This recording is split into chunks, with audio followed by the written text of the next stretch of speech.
Do you know that 90% of visa refusals have nothing to do with you being lucky or unlucky?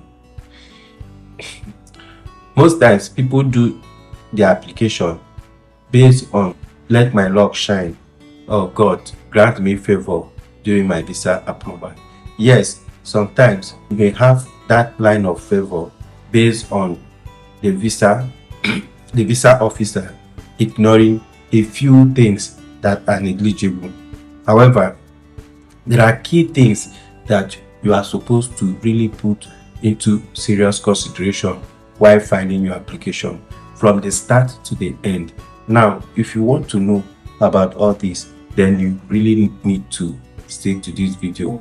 If you are an applicant or you have someone, a friend or a relative that will likely apply for the UK study visa, then you should really stick to this video and watch and also share to them so they may also learn, because we are not supposed to be having this high level of visa refusals due to poor knowledge of what we are supposed to do. Also, the benefit of you knowing this, you also be privileged to use this strategy in every of your visa application and it will work.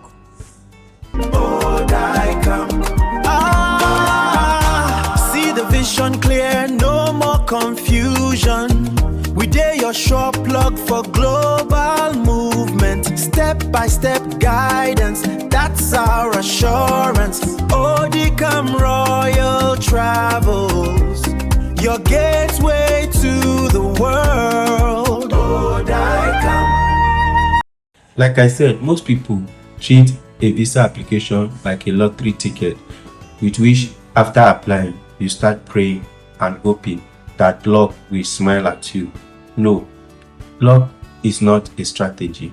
You should be very aware of the system you are applying to and know what they want, and now use a perfect strategy in giving them what they want, and you will see your approval to one hand. Now, what I'm saying is this framework that is being used to evaluate your application. Now, this framework is not written anywhere in the official website of the UKVI, but actually this is the framework with which they use in evaluating all your documents. This framework is being divided into three big categories, and this is what I'll be explaining to you in this video. My name is Engineer Odika Ugochukwu from Odika Royal Travels. If you have watched this video to this point, I would like you to like, share, and also comment. Now, by the end of this video, I will be giving you serious insight with which you will use in knowing the practical framework with which your visa application are being judged. Why you need to know this is because even if you are not applying by yourself, you can still use this framework to guide your agent or whoever that is filing your visa application for you. It will also help you in gathering the necessary documents and how you should gather them. Not just gather documents. Those documents have to be valid. They have to be up to the requirement and also have to be authentic. So this is a very insightful and educative video you will not want to miss at this point in time, especially if you will be filing an application soon or later in the future. Now, have this in mind that the visa officer is not looking for what to or how to fail or deny you visa. The visa officer is basically looking out for you responding to their request or framework so that they will grant you your visa. Now, if you know what they really require, then you are in. Nothing will hold them back for not giving you that red stamp, that visa stamp on your passport. So it's you on your part to know what they really want, and then you're giving it to them. Now, the idea of this video is to remove that casual approach of us applying for visa and be praying that luck finds us. We are really out to really remove that anxiety most of us have during our application. What you should know is that as long as you comply with the requirement as they want it, then they will hand you your visa. Now, stick with me so that you may have a very clear picture of what is being required. Let me hand you the framework with which these people are using in operating and approving your visa. Now, the number one key framework that is being used in deciding your application before opening your bank statement, your passport, or every other thing, they will first of all want to know why. If you have all this money and you are ready to come and study in the UK, then why would you choose UK for your study? Why not Australia? Why not Canada? Why not the US? Why not even your home country at the first place? They will want to know, why will you leave your home country to spend all this money and come to their country to study? Does it really worth it? So they will want to know your why. Now, your why will show clearly the reason why you are coming to their country to study that particular course. Why is it relevant to you? You have to prove to them your why clearly and convincing enough that they will want to also accept that. So your why is very important. The second angle of your why is why that particular course. Now, why will you choose this particular course, or why will you come all the way from your home country down to the UK to study this particular course? Is it not taught in your home country? Why wouldn't you want to study there? Why will you want to come over to their own country to study this particular course with all the financial burden that it carries? Why would you want to leave your own country and come to their country to study? Now, another why is why that university? Why not you choose another university? There are over 150, 160 universities in the United Kingdom. Why did you choose this particular university for this particular course? Now, this is now left for you to convince the visa officer why that particular university. It may be the infrastructure, it may be closeness to town or remoteness. Whatever reason you have to explain why that particular university. Now, another why is why now, and this is in most cases is used to be a very big challenge for applicants. Now, from your record, you may have graduated 5 years ago, 6 years ago, 8 years ago, and you are applying now. Why now? You see, that period from this time when you graduated to now you are applying is called the study gap. This period, this window, what have you been doing, and why did you choose to go back to school? What changed? What happened? They want to know your reason. Why now? Remember, in all, why a visa officer is evaluating your application is they want to know genuine people that are coming to their country. So they are very, very analytical in their evaluation. So you have to explain the reason why you choose to want to travel now for studies. So you have to put this into consideration.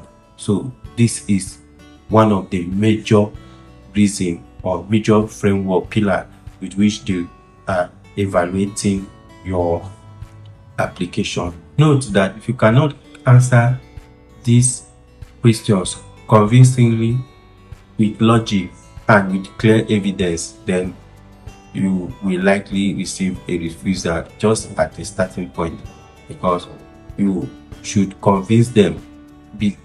State your reasons, give them proofs. For every claim you make, you have to show proof of that claim. So if you are claiming that you have been working in the past 5 years, you have to bring employment letter that shows that from so and so time to so and so time you have been working, and note that that work also should be of relevance to what you are applying for. In most cases, you will see funny answers or funny reasons students may want to put down as their reason. Some will say, I would like to, or I want to study in the UK because I want to come and experience the culture, the people, and the environment. So you are joking. Do they tell you they need people that will come and experience their culture? No. So you have to be more serious. You have to tell them things that will add value to you, your society, and their own society if possible. So you don't just say things just for saying sake. The visa officer do not care about your dream, your intention to come and experience the United Kingdom or to come and see the Queen. No. Their major and number one responsibility, like I said before, is to evaluate, analyze your intention to be genuine, and should also prove genuine intention of returning. Remember, all this you are claiming will be written in your visa application SOP. If you want to make your application airtight, like pusha, you will be writing 2 SOPs. One SOP is for the university. Now, most students use the SOPs they submitted in the university to the university and also use it to file their visa application. Use one SOP where you'll be explaining your academics basically to the university. Now you have to write another SOP, statement of purpose, where you'll be explaining your entire movement, your entire aim, your entire strategy to the visa officer. Now this will include both your academics, your work, how it will impact your career back home, the relevance of the course you're about to study to you, how it will affect you, how it will that means it's an upgrade of your study SOP. Now remember that your SOP is the structure of where you are right now, where you intend to be, and what you will do by the time you finish your study, like the entire process. Now have it in mind that everything you are writing, even if you intend to stay in the United Kingdom, you still have to not show that by any means. You still have to show them that you will be returning. That is why during your course selection, you should select a course that has relevance, both especially back home. Now, so that it will be easy for you to convince the visa officer that no, this is what I want to do, because back home here, I will use it to do this, to do this, to do this. It has value for me. And also, like I said before, I can't really possibly do this back home here because of constraint of maybe no power supply, no advanced equipment, no technology, or ASU strikes, stuff like that. Now, those are the reasons you may want to give that are the barrier that will make you not to want to do that course back home. Now, there are a lot of things that you give out as a reason. This is just a few of them. So you have to give your reasons why you cannot study this particular course. It may even be that such a course does not really, they don't really, it's not really taught in most of the universities back home in Nigeria. So you have to check, and even if it is taught, maybe you have a timeline and you are afraid of not falling into the web of ASU strike and all that. So you believe that, because we all know ASU strike is always and is repetitive. So if you have a timeline to achieve a particular academic goal, you may not want to study back home here. You may want to move to a place that you are very sure that from time A to time B you should be done with your studies. With that, they will be the visa officer will be convinced that okay, you have a genuine intention. Now the second pillar, or the second pillar in this framework, is your reliability. Now the visa officer will be checking your financial details and be asking, is this person really able to finance themselves, or can this person really finance their stay and pay their academic tuition comfortably without having issues? By the way, is the fund in their account, is these funds in the account, is it really theirs? So they will be looking out for mistakes, inconsistency in your report, to see if there are things which do not comply with what they are really looking out for. Now, this is where most Nigerian applicants fail, not because they don't have the money, but because they don't know how to prove the money they have. Because you have to prove to the visa officer convincingly that this money is yours. Now, there are certain traps that are placed in this particular line which you will likely fall in. Some of these traps are, the first trap is the 28 days trap. The 28 days cycle is when it's expected that this particular month, the official amount that is supposed to be in your account is in your account for a complete 28 days.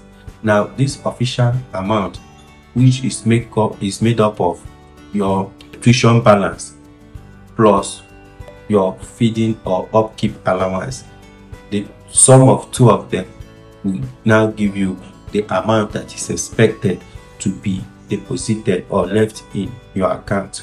And now within these 28 days, that money should not short even a kobo or a pound. The money must be complete. When I say complete. So in most cases, you are advised to leave more or to deposit more than that amount.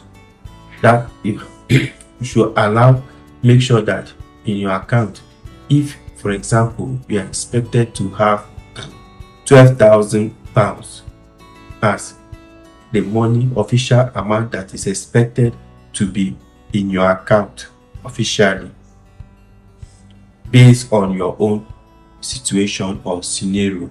Now, that amount must be complete within that 28 days before your application, before you print out your bank statement. The money must be complete. Now, also, then you print your statement. Then from that 28 days after you print your statement, then you should apply within 31 days. You should apply within 31 days. In most cases, after printing the statement, this statement may stay for a longer period.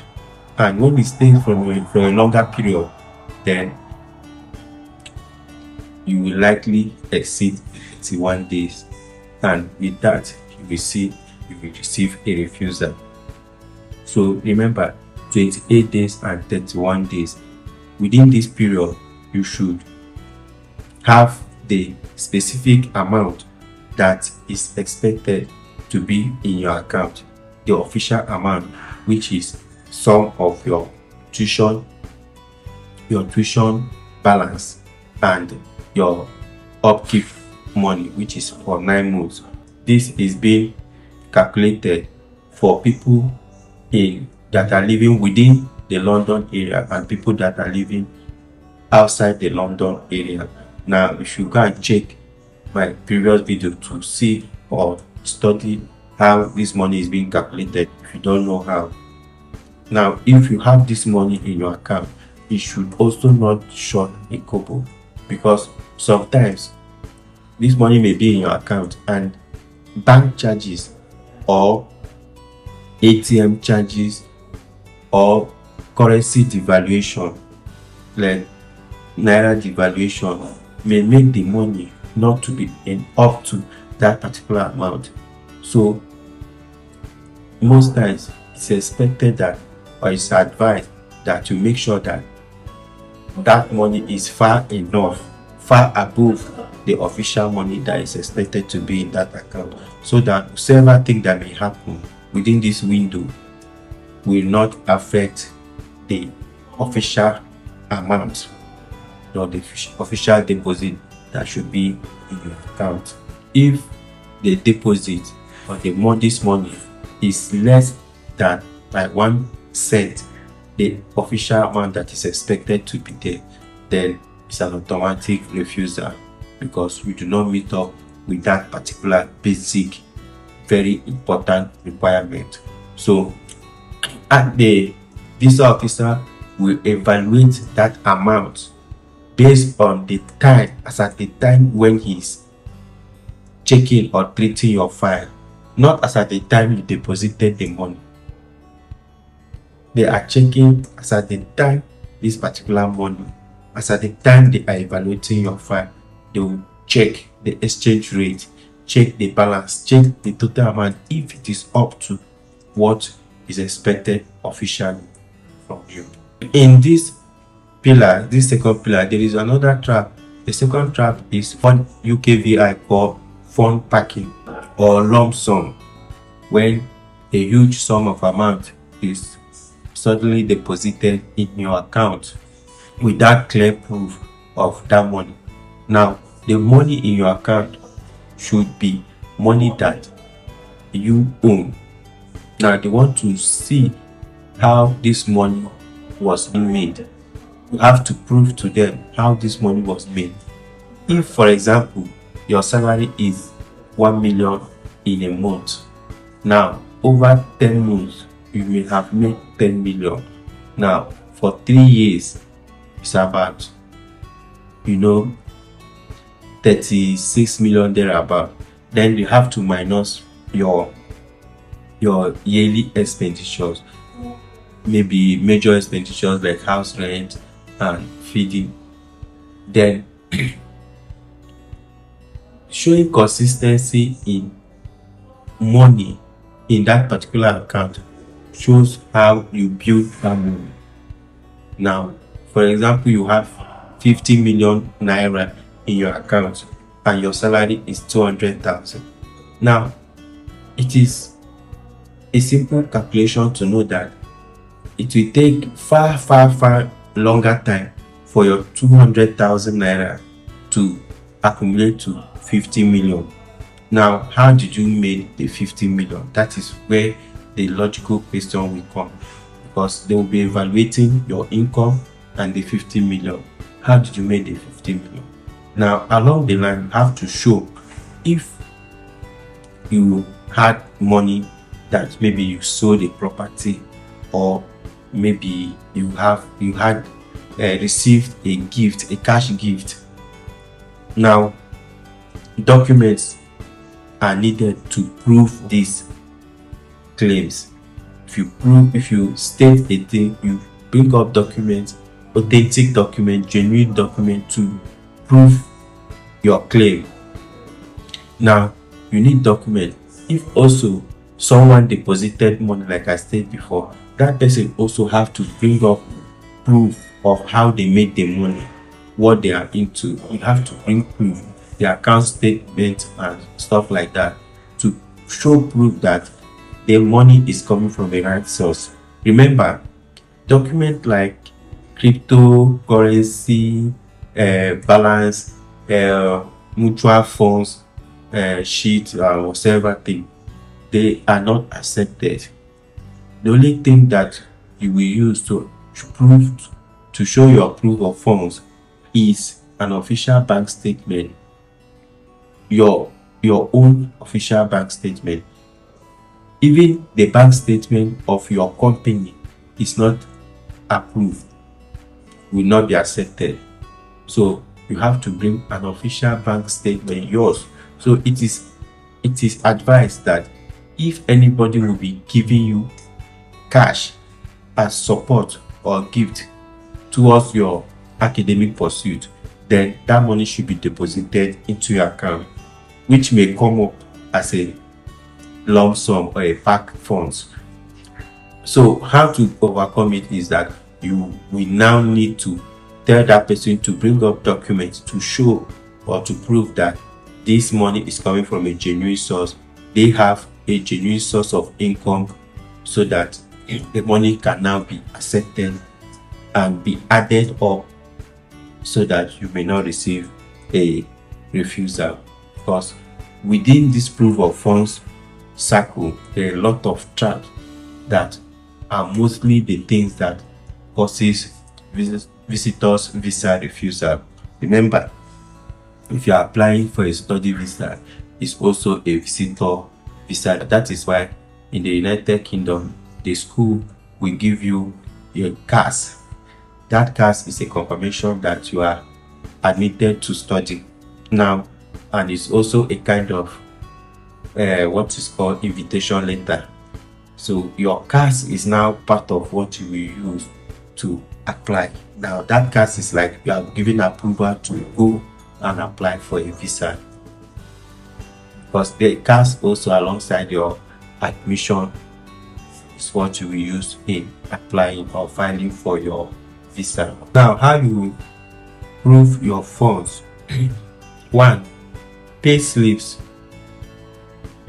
You bring your pay slips, your bank statement, your CAC document, your audit, tax records, your property sales. You have to bring the sales receipt, the copy of the power of attorney, transfer of ownership, and property ownership document. These are things we assemble. Now, during your application, there are a lot of things you have to consider under the cost. There are a lot of things. I will give you a list, a rundown list with the approved fees that that is expected or required of you. Let me show you.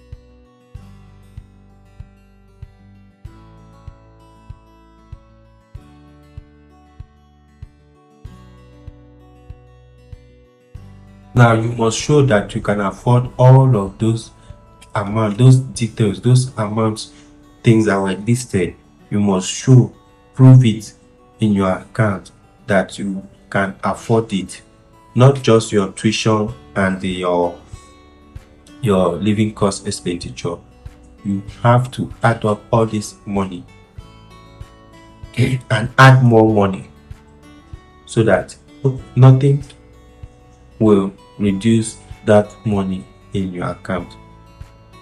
No bank charges, no unseen expenditure, or the currency devaluation that will cause that money to drop from the official amount that's expected to be in your account. So that is why it's advised that you make sure that you have enough money, so that you won't have issues during your application. Now, the third pillar, the part of them all, mostly neglected, mostly not given attention to, which is the key thing, is your proof of return. your proof of return. You have to genuinely convince the officer that you will be returning after your studies or visit, if I may say. Because it says I would like to be using visit so that you have to be reminded that your study visa is not a long stay visa, it's a visit visa that is expected that you go and come back. But most times you forget that you have to tell them or prove to them that when you go you will be returning. You have the genuine intention of returning. So this particular one, this particular one is very serious because most times people neglect it. Sometimes they don't even know how to prove it. You don't know how to prove that you'll be returning. Now, the visa officer question is, will this person actually go home or return back home after their studies here in the United Kingdom? So it's something that they are very, very serious about. Remember, recently, there are about 4 countries, can't remember, but I know Cameroon is one of them, that have been given a temporary ban for study visa application. Why?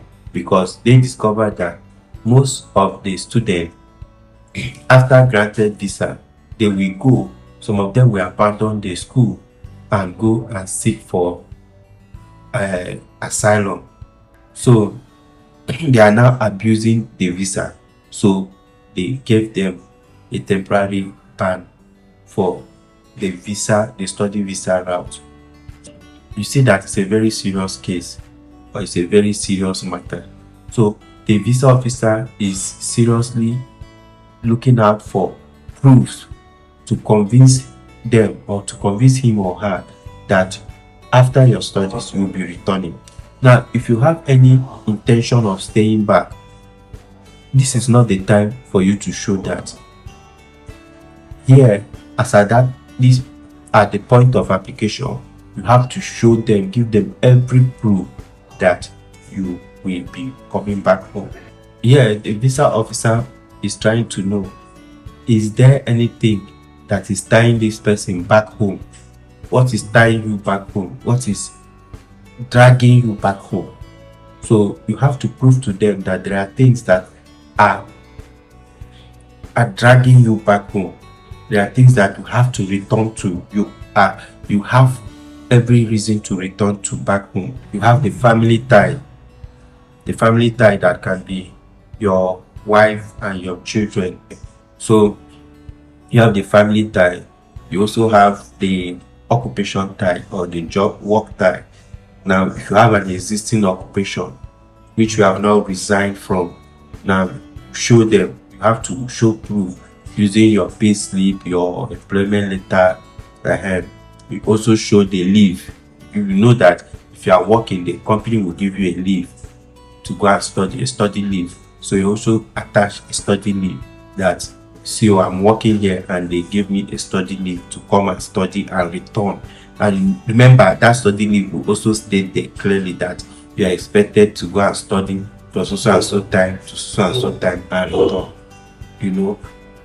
Then you also have a business tie. The business tie is maybe when you have a company, you have to show proof of your company bank statement, CAC, and all that to show that yes, I have a company that is running and this company needs me. I will go back to my company to keep it running. Then you also have the community tie. The community tie when maybe you are the president general, the secretary general, or whatever in your community. So now the community needs you. So the community may also write a letter to show that this person is our so and so person. So we'll be needing him back. We're expected to come back and assume your position, your office here in the community. So these are some of the ties that you are expected to use. Remember, for every tie you want to use, you have to bring up genuine, original, authentic documents to back them up. This document will show that, okay, see, this person has a business. You can see this, you can see that, you can see their account statement, you can see their tax clearance. They actually have a business, especially in your CAC. Remember, your name will show in your CAC. There is your CAC document where you have shareholders or whatever, so your name will show there to show that you own that company. Similar thing for siblings, for your family time, your kids, when you show proof of kids is in their birth certificate. If you go to your kids' birth certificate, that is where what will show proof that this is your child, minus the DNA. So, because it's not everybody that will be doing DNA, but basically for immigration purposes, your child's birth certificate must carry your name. Your children's birth certificate must carry your name. Then for your wife, of course, you should have a wedding or marriage certificate where your names are clearly stated there. Now, the marriage certificate should also be the official one you do in the court, where your names are clearly stated there to prove your tie, your family tie. You understand? This will prove your family tie. Now, on the description box, you will see a list of documents that you may want to use as to prove any of this section of these key pillars, be it the pillar 1, be it the pillar 2, be it the pillar 3. You will see the entire list so that you can really use it and have a check.